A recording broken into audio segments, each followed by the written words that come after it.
Matindi mga kababayan yung Quadcom hearing. Lahat inamin na ni Digong. Binaon ni Digong yung kanyang sarili. Ngayon, ito yung latest sa Palasyo Malacanang mga kababayan. Dahil sa pag-amin ni Digong ng mga anda daw siyang panagutan lahat. I take all full responsibility niya. Kasi niya ako nag-utos. Pati sa ICC, mga kababayan. Inamo na yung ICC ni Digong. Bilisan na niya ninyo ang pag-imbestiga. Bukas mismo, simulan ninyo yung pag-imbestiga. Baka na hindi na ako umabot, mamatay na ako. Yan sabi ni Digong, Duterte tells ICC to hurry up with probe. Baka mamatay na ako. Binaon ng tuluyan ni Digong yung sarili niya. Ito yung report ng ABS-CBN po. Sabi dyan, former President Rodrigo Duterte said he was asking the International Criminal Court, whose jurisdiction is his administration and the current Marcos Jr. administration, to do not recognize, to rush its investigation into his war on drugs over alleged crimes against humanity. Sa pagtatanong po ni Arlene Brosas, Gabriela Partilist, whether or not he was willing to cooperate with the ICC investigation, sabi po ni Digong, I am asking the ICC to hurry up, and if possible they can come here and start the investigation tomorrow. Baka na niya mamatay na ako, hindi na nila ako maimbestiga. So I am asking the ICC through you na magpunta na sila dito. Bukas, umpisa na yung investigation. And if I am found guilty, I will go to prison and rot there for all time. Binaon ni Digong. Suicide na po. Ngayon, nag-react po yung Palasyo Malacanang mga kababayan. Ito po sabi ng Palasyo Malacanang through Executive Secretary Lucas Bersamin. If the former president desires to surrender himself to the jurisdiction of the ICC, the government will neither object to it nor move to block the fulfillment of his desire. But if the ICC refers the process to the Interpol, which may then transmit a red notice to the Philippine authorities, the government will feel obliged to consider the red notice as a request to be honored, in which case the domestic law enforcement agencies shall be bound to accord full cooperation to the Interpol pursuant to established protocols. Yun mga kababayan. So yung wish ni Digong, malamang matupad na. Siya na mismo yung nagsabi. Siya yung may gusto, mga kababayan. O ngayon, ituloy natin yung matinding teleserye, drama sa Congress. Blockbuster po, umabot na more than 80,000 yung nanonood po sa live feed, live stream ng Congress mismo, ng Quadcom. Lahat nakatutok na, mga kababayan. Napakaganda yung interpellation po.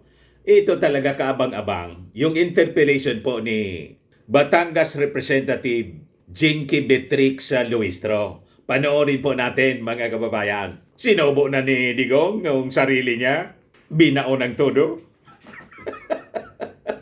Ito na mga kababayan, si Congresswoman Luistro. Mr. Chair, I wish to direct my question to the former President.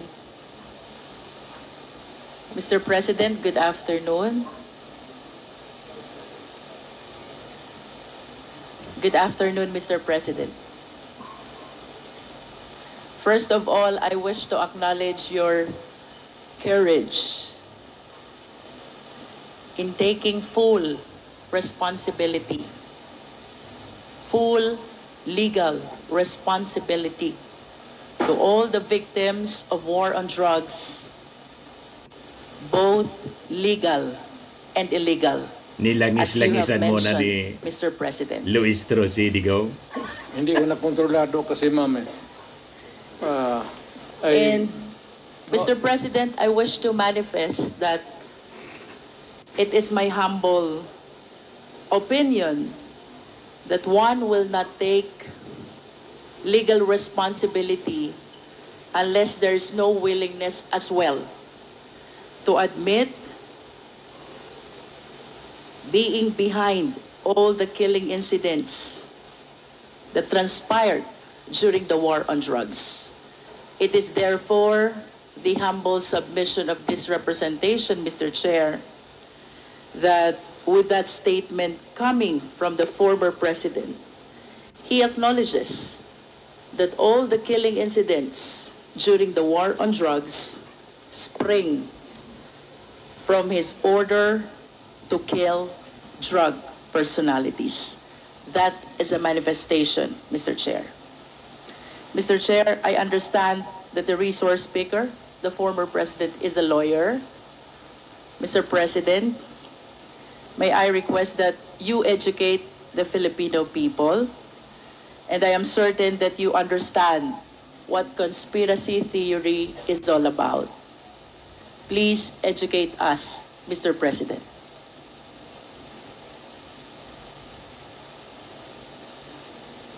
I may have some lapses already, but I will give you the definition of a conspiracy to commit a crime when two or more persons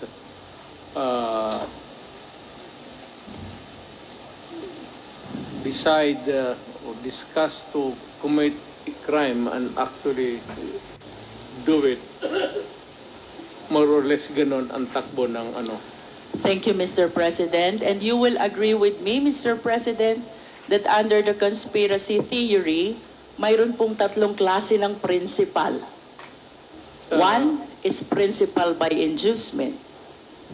Two is principal by indispensable cooperation. And three, principal by direct participation. Being a long-time prosecutor, Mr. President, can you please enlighten us on this? Well, one is yung induce. It could be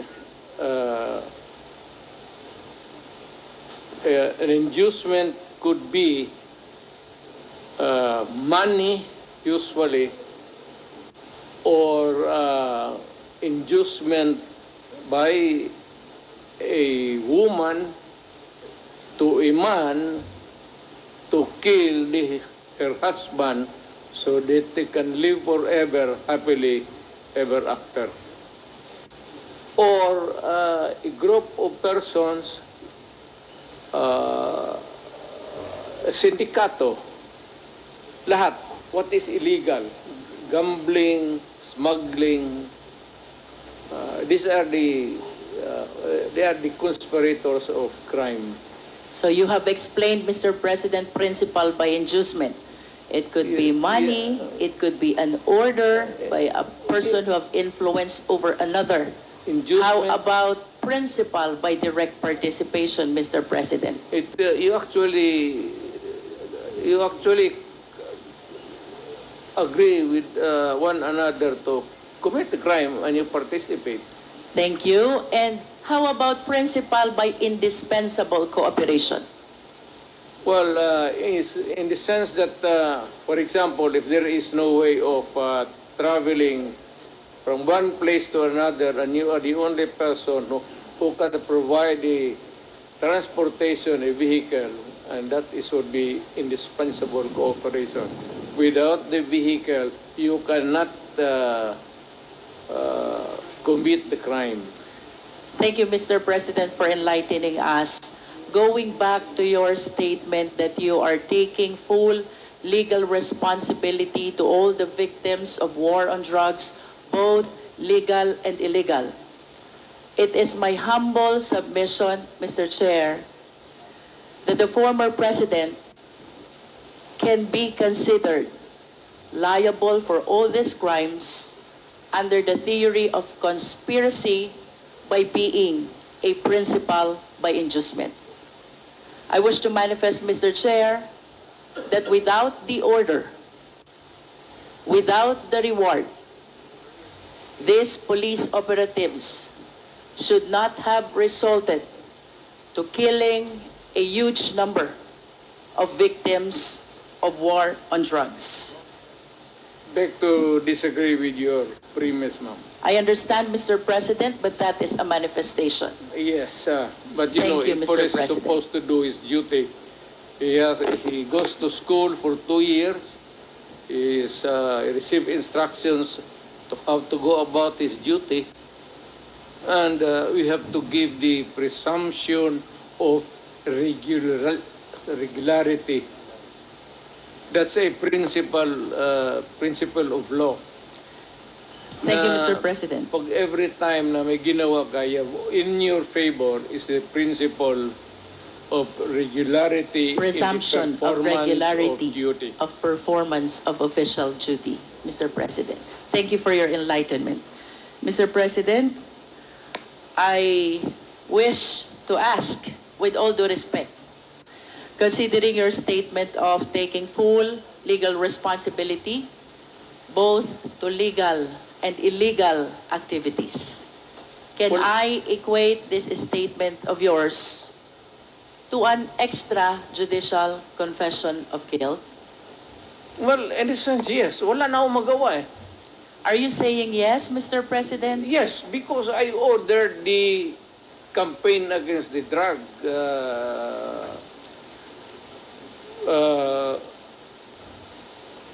syndicates.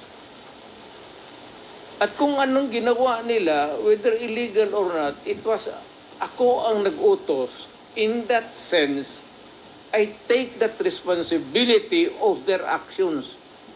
Wala akong magawa eh. Commander ako, nag-utos ako. Puntahan ninyo yan. Eh, just like a commander, or not a military, police, iutusan mo. Pag may nangyari dyan, magkabulyaso, whether right or wrong, iyo yan. Iyo talaga yan. Kung hindi ka naman bobo na mayor, hindi mo iwanan yung tao na inutusan mo. Unless yung pumunta doon, inutusan mo mag-operate ng illegal gambling or droga, tapos nag-rape, kung anong ginagawa na kabalastugan, ako na mismo ang papatay, hindi na kailangan na hintayin mo pa. Mr. President, earlier, you conformed to my statement that I can equate your statement of taking full legal responsibility as an extrajudicial confession of guilt. You said yes to that. Yeah, indeed. No, I'm just reiterating the question, Mr. President. It's not about guilt or a wrong. What I'm saying is that yung lahat ng inutusan ko yung war against drugs, o yung isang platoon dyan o isang batalyon, kung ano yung ginagawa nila, kaya I take full responsibility for that. Mr. President, you are surrounded by, I believe, 4 lawyers. Hindi ko na kailangan, ma'am. Because you are a lawyer I yourself. can take of myself. I can take care of Yes. myself. And of course, you understand the elements of an extrajudicial confession. Yes. You confirm that you are of sound mind. And not only that, body Yes. as well. You confirm that your statement is voluntary. Yes. And of course, you confirm that you understand the consequences of your extrajudicial confession. Hindi naman alam kung hindi naman ito korte. So, I understand, Mr. President. That's why we call it extrajudicial confession. It is not a confession. It is a statement coming from the mouth of a mayor or a president at that time. It is not a confession. You are characterizing the word. Mali, ma'am. The only one, Do not characterize that as a wrong. Mr. President, Policy yan. the only one that is missing among these elements is that it should be in writing. Eh, what? And my question will be, will you be willing to translate into writing the statement that you earlier said? Hindi na nga ako marunong, yung pirma ko noon, hindi na nga pirma ko ngayon. But of course, you have a lawyers to help and assist you. prepare this written document? Hindi ko na kailangan yan. Babait ko pa writing dito na ngayon. It's documented by the records here. Magtanong na kayo ng magtanong. Anong gusto mong tanongin? Kriminal? Mr. President, I wish to proceed to my next question. Do you know Laod firing range? Do you know?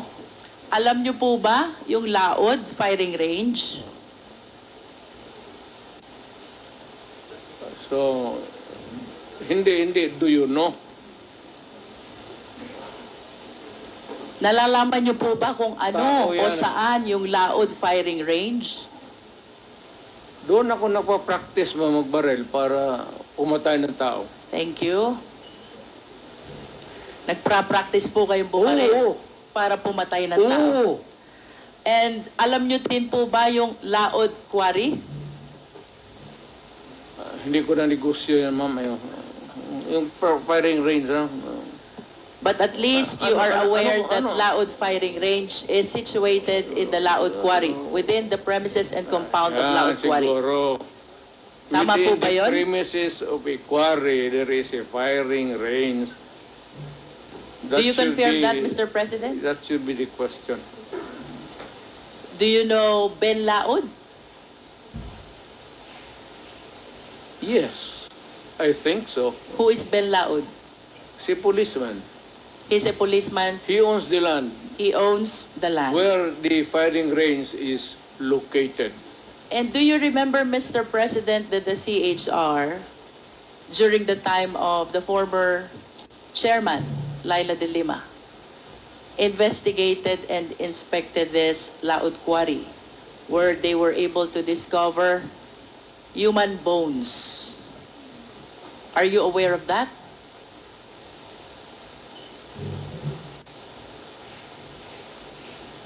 Sino ma?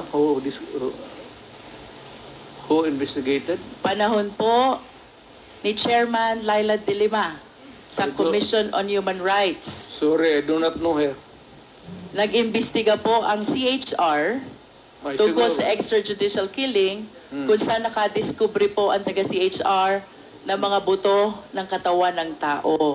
Kayo po ba ay aware dito? I am aware of only one bone. Dala-dala ni... Sino yung sinabi mo? Binalot CHR niya. former chairwoman, Laila de Lima. It's there. Hindi... Isa lang po. And you are aware also that the former DOJ Secretary, Vitaliano Aguirre, represented Ben Laud in the investigation of the extrajudicial killing. What do I know about the investigation? Or If you are about aware, Aguirre? Mr. President. Yes, Aguirre is my... Are you associated? Of course, you are associated to Vitaliano Aguirre as a matter of fact, Is my... contemporary. Sa eskwelahan, no? And during your time, you appointed him even as the DOJ Secretary. Tama po ba? Yes. Because bright. During that time, Mr. President, you were the mayor. Tama po? Mayor of Davao City. No. I cannot appoint a secretary. Hindi ako, mayor lang ako po. So, it has to be Now, let me rephrase my question, Mr. somebody President. else's job, not mine. During the time when these extrajudicial killings happened, you were the mayor? Tama po ba yun? Well, not only during my time as mayor. Was there any point in time, Mr. President, na pinaimbestigahan niyo po itong mga buto ng tao na nakita sa Laod Quarry? Dala nga ni... sino yun? Hindi yung nag-imbestiga doon. The CHR, Mr. President. Oh, si CHR. Kayo po ba'y nagpaimbestiga? Even during your time as mayor or during your time as president, pinaimbestigahan niyo po ba itong mga buto na nakita sa Laod Quarry? Bakit ako mag-imbestiga ng mga buto dyan na maraming buto ng tao na... So you did not initiate any investigation? Of course. Mr. President, I will proceed to the next question.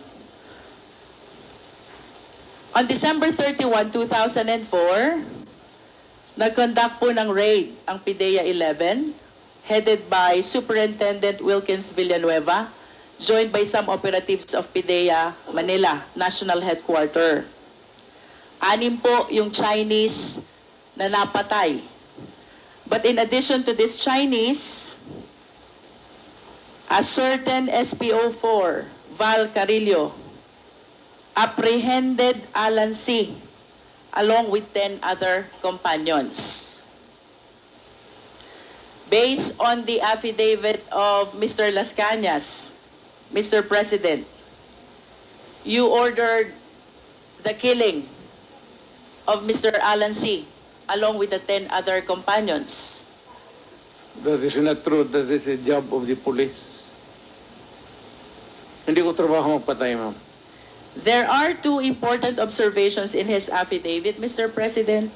Ang sabi po niya dito, si Alan C. ay nag-offer ng 200 million for the release of the 2 chemists and another 100 million for the remaining 8 personalities. But when he tried to seek your permission, you refused, and you even said, madami kayong intel funds. Totoo yan. Kung bribery siguro yan. Hindi ko, never in my... Are you confirming, Mr. President, that during this time, Las Cañas and Sunny Buenaventura sought your permission whether to release Alan C. and the 10 others in exchange of the 200 million plus 100 million? Siyado malaking pera yan, ma'am. Totoo yan. You are denying it, Mr. President. Of course. But do you confirm that when you refused this offer, you even told Sunny Buenaventura and Arturo Las Cañas that you have ample intel funds, so you don't need those bribes, if you call it bribe? I do not remember making a statement like that. But money for operations against crime, malaki ang funding ng Davao City.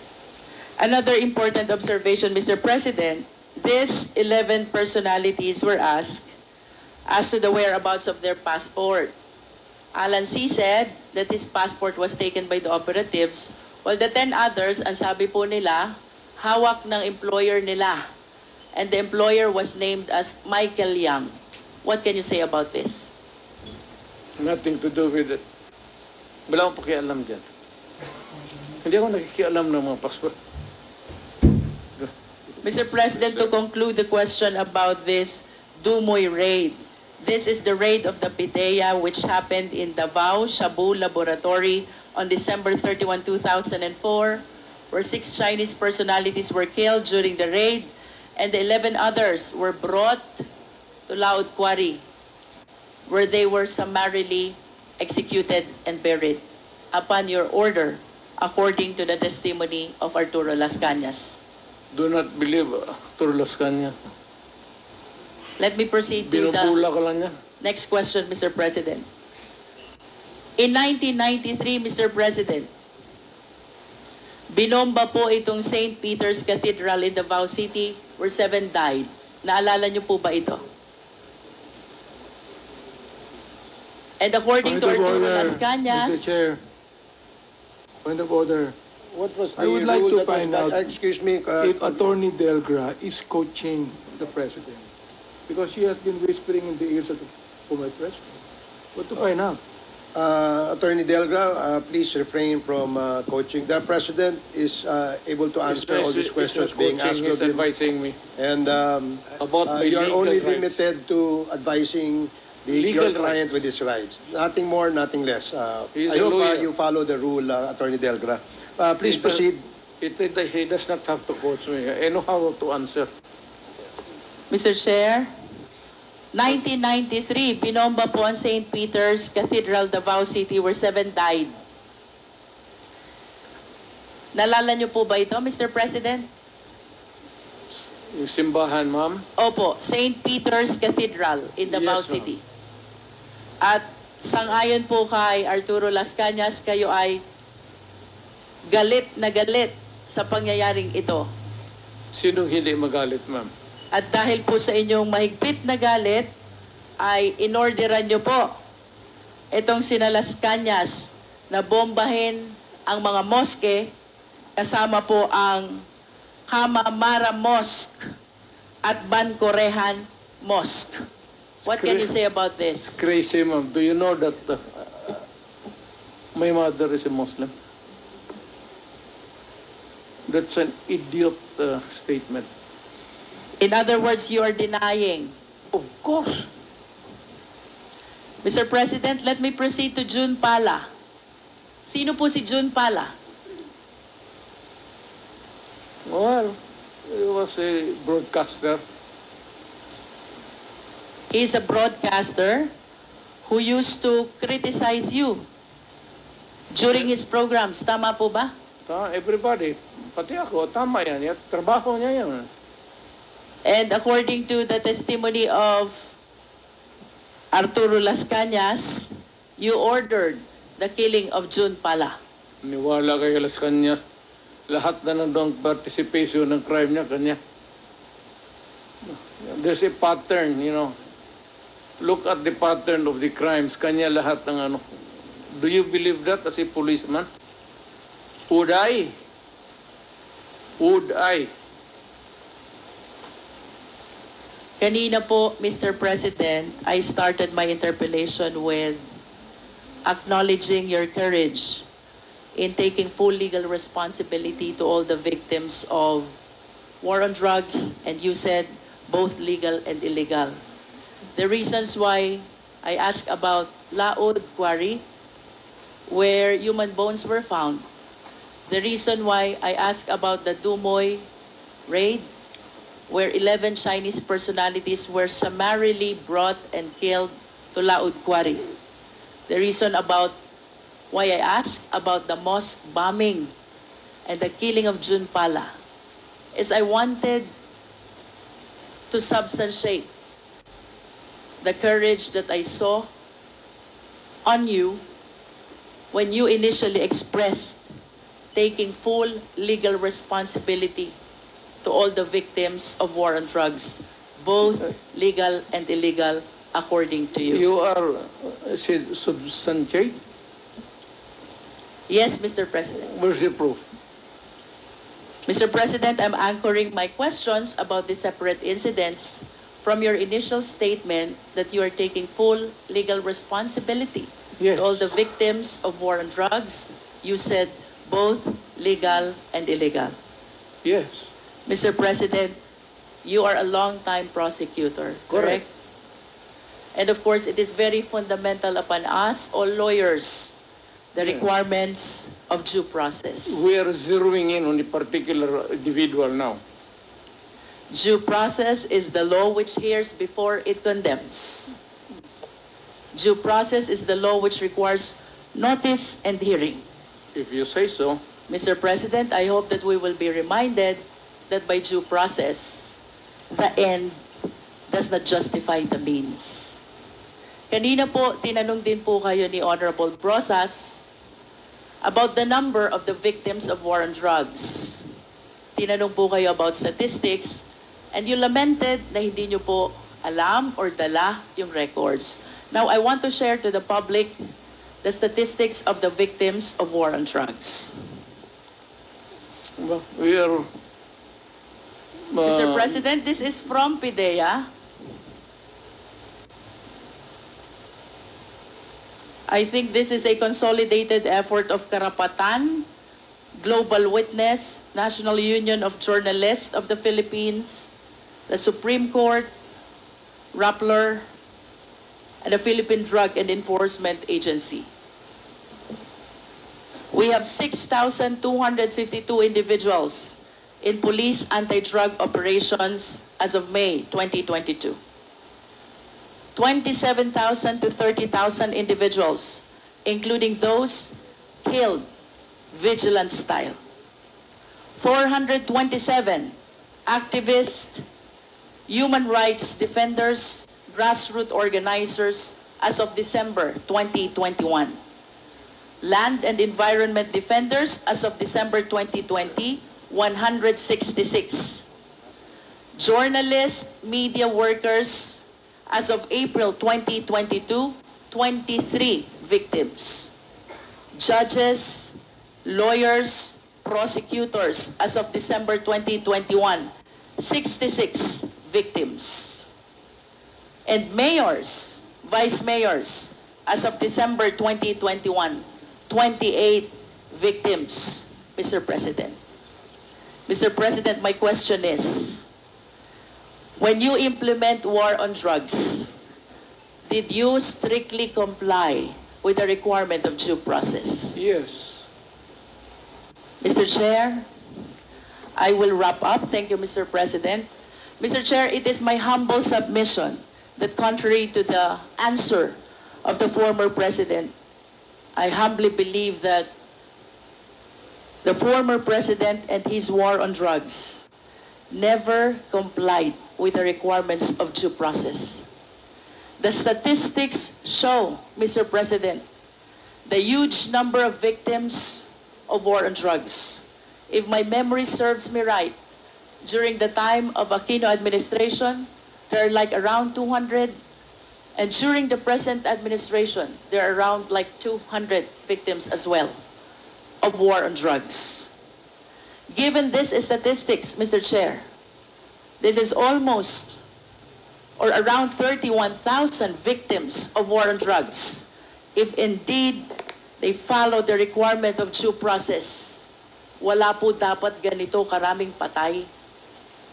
At ang dapat, maraming kaso na pending in court. I hope all of us will be reminded by the fundamental law that no person should be deprived of life, liberty, and property without due process of law. By Mr. President's own admission of his accountability, both to legal and illegal actions of the police, it is the humble submission of this representation, Mr. Chair, that the Quadcom is ready to make a recommendation for the filing of the necessary action in court. That is a violation of the law, RA 9851, Act defining and penalizing crimes against international humanitarian law, or at the very least, the murder cases as defined under the revised penal code. To finally conclude, Mr. Chair, last series of questions to Mr. President, again to substantiate the courage that he was able to show during the initial part of this hearing. Mr. President, in the past hearing of Quadcom, may 3 Chinese drug lords na napatay sa Davao Penal Colony. Are you willing to take accountability and responsibility also for this? Wala na ako niyan, ma'am. Nandito na ako sa Maynila. So, you are saying no. Oh, well, kung gusto mo isali yan, idagdag mo na, okay lang. How about the death of General Barayuga, the PSCSO Secretary? Are you willing to take full legal responsibility for this? I do not kill generals. The death of Mayor Aldong Parohinog and the 15 others in Osamis City, are you taking full responsibility on this? Hindi ako nagpapatay ng mga mayor, ma'am. The death of Mayor Espinosa of Albuera Leyte, are you taking full responsibility on this? Hindi ko, ma'am. That's my birthplace. The death of Tony Halili in Tanawan City. Malayo yan siya sa akin, ma'am. The death of Mayor Perez of Los Baños. Lalo na. Ibalik ko po dun sa una niyong sinabi. If you are denying all this, alin po yung tinutukoy nyo when you said you are taking full legal responsibility to all the victims of war on drugs, both legal and illegal? Yes. Kasi order ko kasi yung That was my campaign against drugs. Na yung, alam mo, maraming istasyon, maraming pulis. Kung nagkaletse-letse doon, hindi ka maghugas ng kamay. Dapat sabihin mo, akin dyan, kasi of course, nagkamali sila. Now, if there is an appropriate action na gusto ninyong ilabas, then file the case in court. Wala nang pigil. Matagal na yan yung sabi extrajudicial killing. I am challenging anybody or everybody who makes the accusation, whether it is really true or not, it may be true, file the case in court because may korte tayo. And even if I will admit na totoo yan, you have to go to court because I will make the admission there again. Are you saying, Mr. President, that when you go to court, you're willing to admit also your accountability for all the deaths during the war on drugs? Ay, of course, may abogado man ako, ma'am. Kung ano sabihin ng abogado ko, sunod ako. I hope that everything that you said before the Quad can be reduced in writing so that truly we can believe that you're taking full legal responsibility to all the victims of war on drugs, both legal and illegal, because as lawyers we believe that by extrajudicial confession, we have to put that in writing, Mr. President. Totoo yan, ma'am. I order the campaign against drugs. Hindi ako it's a policy of government or of the president. Hindi ako maghugas ng kamay. Hindi ako magsabi, hindi, kasi yung department, hindi, akin yun. Mr. President, last question. If one of these days the ICC will come, will you voluntarily submit yourself? Sipain ko pa sila, ma'am. But you said a while ago that if somebody will sponsor your fare to the ICC, you will voluntarily submit yourself to their investigation and jurisdiction. Yes. Pero kung sila magpunta dito, sipain ko. But will you confirm that you are willing to submit Oh. voluntarily yourself to ICC? Punta ko doon, sipain ko rin sila. Same. I have nothing further, Mr. Chair. Thank you, Mr. President. Thank you, Congresswoman. And because of that statement, mga kababayan ni Digong, yun na po, nagpalabas na ng statement yung Palasyo Malacanang. Sabi ni Executive Secretary Lucas Bersamin, if the former president desires to surrender himself to the jurisdiction of the ICC, the government will neither object to it nor move to block the fulfillment of his desire. But if the ICC refers the process to the Interpol, which may then transmit a red notice to the Philippine authorities, the government will feel obliged to consider the red notice as a request to be honored, in which case the domestic law enforcement agencies shall be bound to accord full cooperation to the Interpol pursuant to established protocols. Iso-surrender, mga kababayan, si Digong sa ICC, madaling sabi, magko-cooperate sa Interpol.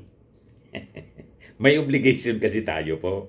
Mahaba po, kaya dinachap-chap-chap natin mga kababayan para hindi man kayo mahirapan sa panonood. Ako po si Dante Maravillas. Bye-bye. God bless.